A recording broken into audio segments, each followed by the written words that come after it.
God knows the condition of the human heart, which is inherently flawed and prone to selfishness and materialism.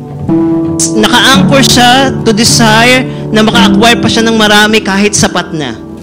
Yung desire to get better and better na walang kakontentuhan sa buhay.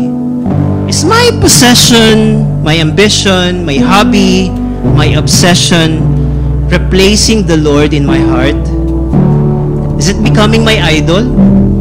If our full attention is on it, then that means those are what we consider treasures in our lives.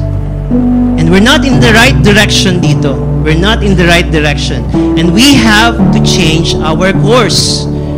And we need to take a big time shift. Kumbaga sa isang barko, kailangan magbago ng course para makapunta tayo doon sa ibang direction. But here comes the interesting part, mga kapatid. It is not you who will hold the steering wheel. It is not you who will hold the steering wheel para magbago ng direction. Depend tayo sa Panginoon. And let Him take the wheel of your life, our life, my life. Let's make Him the captain of our life.